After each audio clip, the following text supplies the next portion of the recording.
I wish you'd listen. I wish you'd listen. Walk through walk. You what makes y'all say. Walk through walk. It's that folk back then would travel great distances to secure a future of positive instances. And though the journey was filled with danger, keeping faith in what's unseen to my people is no stranger. Did I mention all the miles that they covered in search of their hopes and dreams to discover? Seeking a life free of grueling labor and an opportunity to taste the city flavor. The way that it moved people out from the sharecropper life of the South. The fact that without Jim Crow, hope and progress had a chance to grow. So I'll tell you what makes y'all say. Hello, everybody, and welcome to the newest episode of Bronzeville Trail, Recapturing and Making History. I am so excited today that you get to meet my esteemed guest. I feel really bad because I've known him for a couple of years working on the trail project together, but didn't even know how cool he was and all this stuff that he does with his consulting group. His name is Algernon Penn, and he has an amazing background and consulting company that he does right now. So Al, you've had such a rich and diverse career spanning all these industries. Share with us your story. Like, how did you get to be the journey? Like, how did you get to be from little Al to the Al who owns a consulting group? You know, Dr. McDaniel, sometimes it's good to be little Al. Let me first tell you, I'm thankful to be here and glad to kind of go back and forth and converse about some of the things that I've done. And at the end, hopefully, I'll be able to tie it into what's going on in Bronzeville. Yes. And what that looks like. But for me, I was a young kid who grew up in Harvey, Illinois, home of the Dells. Wow. You know, and they're well known in Harvey. And Harvey is the little engine that could out in the south suburbs. And a lot of people in Chicago really weren't knowing about what was going on in the south suburbs in terms of Harvey. You know, as a matter of fact, you know, while people here in Chicago had their WVON that they listened to, we had a different station that we listened to in the south suburbs called WMPP. And WMPP was not nearly a carbon copy of WVON, but it was ours because, you know, during the daytime we could hear it, at nighttime we couldn't hear it. So that was the thing. But I grew up in Harvey, went to Thornton High School, graduated in 1974, then went on to Thornton Community College, which is now South Suburban College. I wasn't really sure what I wanted to do, but I majored in liberal arts, graduated in 1977, and then went to Governor State and got the media bug that I dealt with. Graduated there in 1982, and then trying to figure out what was I still going to do and not totally sure. And one of the biggest things that happened to me, and you're probably not looking at it on the resume there, that I wound up basically covering the Chicago Bulls from 1990 to 2002. Ooh. Long story short, and that was during the championship years, and you know, one of the greatest times of my life. And I remember working for a bank, the only African American in banking at this particular bank. Okay. And this gentleman remembered me playing basketball in high school and said, "I remember you." He says, "I need some help." I said, "What kind of help?" He said that, you know, I got a radio show and I'm covering the Chicago Bulls and I wanted to know if you would be interested. I looked at him like he was telling me. Are you crazy? Yeah, are you telling me a joke? So I had to check this guy, and yeah, it was true. Real. Yeah, it was true. Okay. So during those 12 years, one of the best years of my life, you know, being an NBA fan, a basketball fan, seeing all those things up close, and the experiences and the stories that I have unmatched. And many people have told me I should write a book about that, and I may just do that. I think you should. I think you should. Yeah, I think I may do that.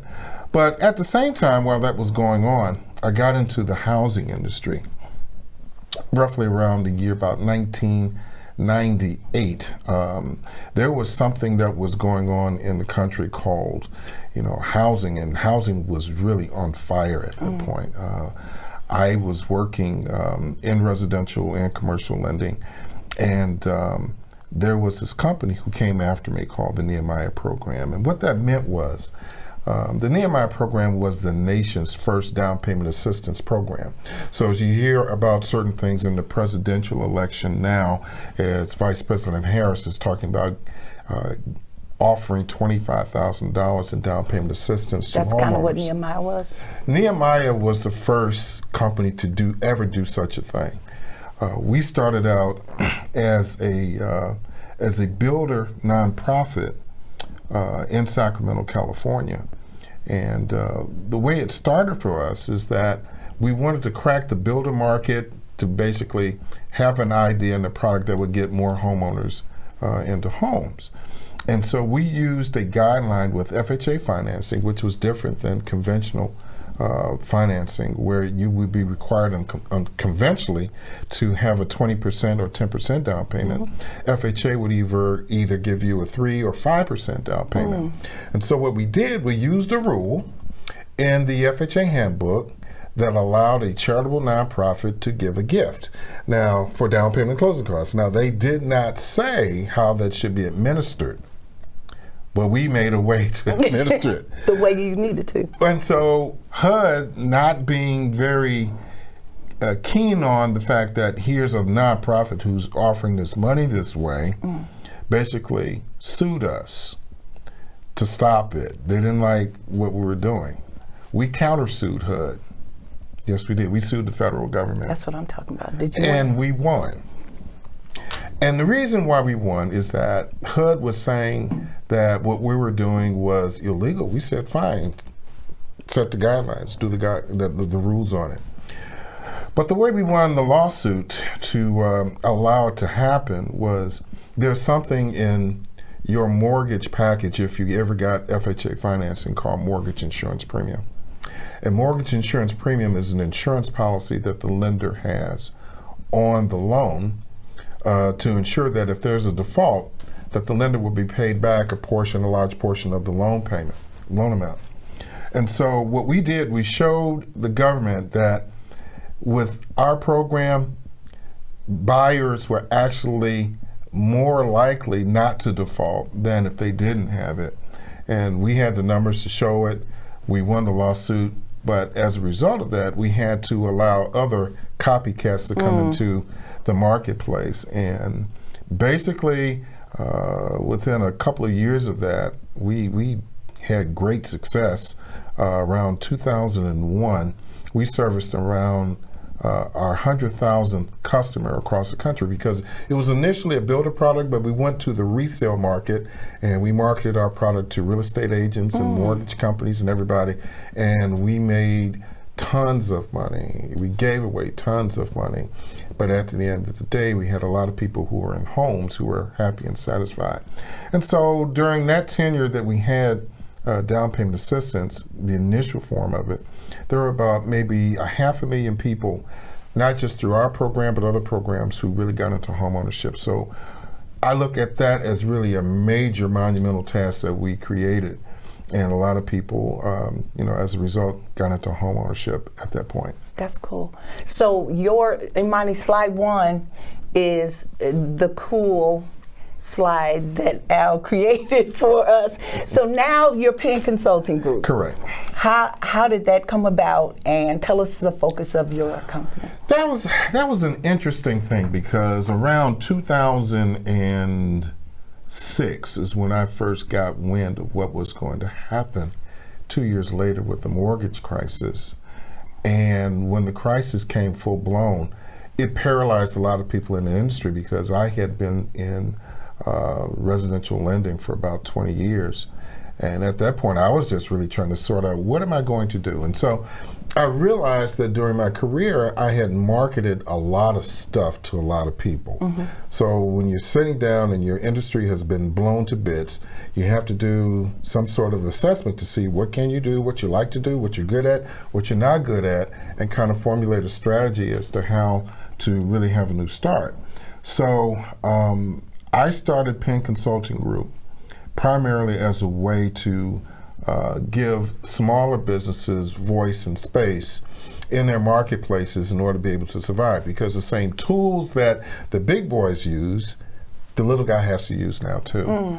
And so that means in terms of understanding, brand marketing, understanding how to use media for your product or your service, or even in some cases being able to use the broader mainstream media to really get across your point. So what I do is I work with politicians, I work with small companies, I do various things from a standpoint of media and marketing in order to get messaging across. I do a lot of work with nonprofits who struggle sometimes in terms of really trying to put their ideas out in the market space. And then the other thing too is to really talk to them about the tools that they really need to use. I remember when I started my company back in 2008, one of the things that I saw that was really going to change things was QR codes. I was about 12 years ahead of the curve. On QR codes. On QR and codes. I still don't know how to use one. But QR codes are very simple. Okay. You can embed or encode anything you want. You can embed a video, you can embed a document, you can embed an invite, you can do anything with the QR code because it's part of messaging. And a lot of people thought at the first time that it came out that all you do is encode your website on there, and that's that's okay. But what you want to do is extend your message. So I coined the phrase extended messaging, and people really took up on it. I remember my stepdaughter I was trying to introduce her to QR codes when she first started her nonprofit. She didn't get it either. Right. until the pandemic came and everybody started using QR codes. And so I always look for the next best thing to kind of push and promote that's going to help smaller businesses. So I've been in business now since 2008, and I'm still not through in terms of the things I'm trying to do. And through my company, I've done some of the things that you probably have listed on there. Yeah. I was able back in 2014 or 15, I believe, where I did something that I will never forget, and I basically nominated Emmanuel AME Church for the Nobel Peace Prize. And that was very strange in terms of how they came along the way. I saw the booklet and I tried to get the image and it wouldn't like download for me, but whatever. But but that is amazing. Yeah, and it was a facet that's really going to be talked about for a long period of time, because everybody remembers the horrific murders. There were 13 people shot, 9 did not survive.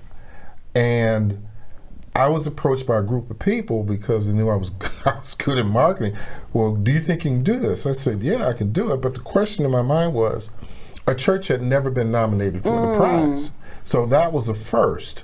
So I took a delegation down to Charleston because what stuck in my head was what happened after the murder. There was a lot of, chaos and confusion that happened. I remember people running up the flagpole to take down the American flag or Confederate flag, wherever it was. So I took a delegation of ministers, police officers, community activists, and politicians down to Charleston to get a real good viewpoint of what happened in Charleston, but Charleston never blew up. As remember that same year, Ferguson had blown up. Right. There were some issues over in New York City and other places where powder kegs also. And so for 4 days, I developed an agenda for them to kind of exercise through and kind of come with an idea of items that they could bring back to their communities here in the Southland of Chicago or the Chicago area. And it was really amazing. And so they did not win, but it's etched in history because 50 years from that point, their nomination will be made public. Nice. So they will not be forgotten. Nice.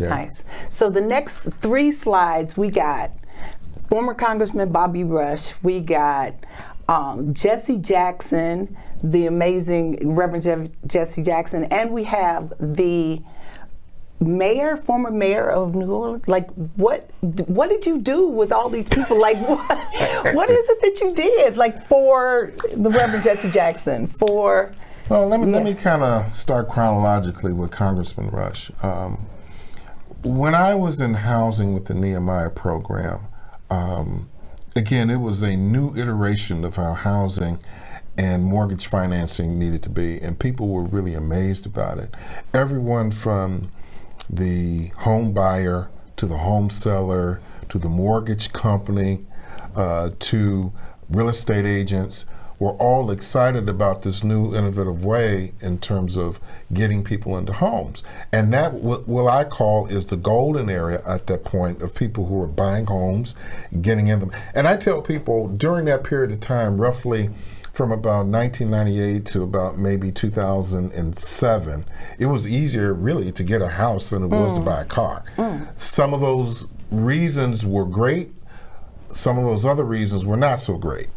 And I just say that. Black people were victimized by subprime lending, Yes. which was not a good thing. And to just make it simple, you know, if you can't buy a house with $5, why should you be able to buy it with 10? Right. If you can't get it with 6%, why should I get a house at 12? It was predatory lending at its worst. But Congressman Rush liked what we did, and as a matter of fact, he called me one day and said, I need you to really look at housing from a broader perspective. I said, fine. And so he says that I need you to be part of the Black Caucus's efforts to at that point to create 5 million new homeowners. And so I had a region with Nehemiah that encompassed from Wisconsin to Michigan to Indiana, Illinois, Kentucky, and Missouri. Okay. And so I was on, gosh, I want to say 3 or 4 different congressional task forces in order to try to move the needle on home ownership. And we did, you know, through a lot of Black real estate trade associations, such as locally here, the Dearborn Realtors Board, nationally, the National Association of Real Estate Brokers Incorporated, which are both Black, historically Black real estate trade associations. We really moved the needle. It was the same thing in New Orleans just as well too. Back in 2004, I remember spending an inordinate amount of time down in New Orleans because what people will find out, what we consider to be normal and progressive here in Chicago is not necessarily normal and progressive in other states, parts of the country. Other parts of the country. And so Mayor Moriel at the time saw what we were doing just as well, and some folks down there gave me an award for my work. And and so I spent a lot of time down in New Orleans, you know, talking to potential homeowners, and most importantly, people who are in the business who could help move that needle. And it was a lot of training, a lot of answering questions and knowing the culture and specific problems that they had. And so we made a lot of movement there. So not only did Mayor Moriel recognize my work, but at that time, Senator Susan Landry, who was the U.S. Senator at that time, also recognized me for what we did, as well as New Orleans City Council. That's awesome. Yeah. So the next 3 slides, I'm not even sure how to even talk about what you've done. I saw UIC President's Council, I saw WOW Initiative, and the U.S. Conference of Mayors. So, how are you aligned with all of that work? Well, let me answer the question about Reverend Jackson Yes. first. Oh, yes. Reverend Jackson's, as everybody knows, he's an icon. He's been a friend of mine for about the last 30 years. Wow.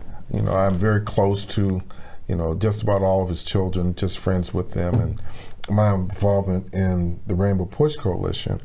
And somebody very close to him came to me and said, we heard about what you did with Emmanuel AME. Do you think you can do the same thing for Reverend Jackson? Now, he had been nominated before. Oh, that's amazing. But I wanted to do something very different in terms of the nomination. The photograph that you have is an actual interactive document. It's interactive. So as you go through the pages and start clicking, stuff comes up. Wow. Yeah, so I nominated him based upon his 60 years of activism at that point. I know he had been nominated, but it had never been really talked about for the most part. And it didn't matter if he won, it was a chronicling of his work and his time. So if you really looked at the document, you will see the black silhouette of the large afro Jesse Jackson with his hands twisted. But then I get the senior Reverend Jackson Sr. in a photograph with his fist raised. So you really cool. Kind of span time and imagery during that time also. And then you have the young Reverend Jackson and you have Dr. King just as well in that photograph. And that was something that I had developed in trying to figure out how do you really honor him with that, because he's a disciple of Dr. King. And he's been in this since he was 19 years old in Greenville, North Carolina. And so there were so many things about that nomination that it happened right before COVID too. And I think maybe that had some kind of effect on whether or not he was really recognized. But I know the family was really, really agape when they saw what I had put together for him. I just said, here, I email this to you. And that's what I sent to the Nobel Peace Prize Committee. And when you get it, you start to click it, and you just go from page to page and clicking stuff, and stuff comes up, and it's like, and it makes it very much alive. You know, That's amazing. So you know, they have a copy of it, and if and whenever that headquarters will ever turn into a museum, I'm very certain it's going to be a museum piece. That's beautiful. Yeah. So tell us about your connection to the Bronzeville community, and in particular the Bronzeville Trail Task Force, because I've seen you at a bunch of stuff we do and didn't even know that you do all this stuff. Well, I am not a native of Bronzeville. Okay. And I am not a native of the city of Chicago. Okay. All right. And so the way I wound up coming to the city was back in 2007 when all my children left home, and it's just me and my wife, and my wife said to me, remember what you said you might think about doing once the kids got out on their own? And I'm struggling to try to remember because she knows, what did I say it? That we would think about moving downtown. And I'm saying, oh boy, I can't say no now. So I moved to the city in 2007 and really didn't know much of anybody here, what have you. And, you know, I met John because John at the time was CFO at Rainbow Push. But I got myself involved in a lot of things around the city, causes that were good, some that were designed well, some which were not, some which were managed well, some which were not. And so John called me one day and he says, I need you. I said, how? I want to find out what. And he said, well, you know, he told me the idea of the Bronzeville Trail. And what was important for me as to why the trail was necessary were two things. One, it was initially a health initiative designed to have health impact for people who might want to walk it, who might want to run on the trail, who might want to bike on the trail. Right. It was going to be a monumental thing because I've been to the 606 Trail and I've walked the entire 606 Trail. I know the amount of money that went into it, and I know the full backdrop and story about what happened with the 606 Trail. And so I felt it was time for an investment of that in the black community, and the Bronzeville Trail was perfect because you already had the infrastructure ready that you had to remodify or rebuild. The other thing about it is that Bronzeville needed a jolt in terms of a development strategy, and because this thing laid pretty much in the middle of Bronzeville, it was really, really a make sense and no-brainer thing to do. But the other thing for me was the historical process of really understanding the history. that's coming from Bronzeville. I mean, the people that we've either watched, heard, seen, laughed with, Cried about, all the things. All of these black geniuses in the arts and in the serious life of politics all came from Bronzeville. I mean, the Oscar de Priest, you know, the Charlie Hayes, you know, the Red Foxes of the world, Yes. the Louis Armstrongs, Yes. and Nat King Coles, Yes. you know, and not to mention the fact that, you know, we have history in Bronzeville with, you know, Robert's Temple, Church of God in Christ, Yes. right there near the embankment where they had Emmett Till's funeral. So it's rich in terms of its history. It's the epicenter of the growth of Black Chicago because, you know, a lot of people may not know, especially younger folks, that Bronzeville was the epicenter of the outward growth of Black Chicago. So when everybody lived in the Black Belt, which basically started at 22nd Street, ended, you know, pretty much at 31st, 35th Street, going straight to South, bound by either Indiana on the east side of Chicago, and I can't remember where it was on the west side. It was a narrow swatch where maybe somewhere around 500,000 black folks lived in. Were squeezed in. So Yeah. look, Al, they're getting ready to cut us off. Okay. But look, you got to come back for a part two. Okay. Because there's just too much of the history, even though you didn't grow up in Bronzeville, that Yeah. you know about. I can't wait to hear the remainder of the story. Okay. Thank you so much for glad to coming. do. Thank you so much for coming and being a guest. I learned so much from you. Okay. Thank you. Thank you. Mm-hmm.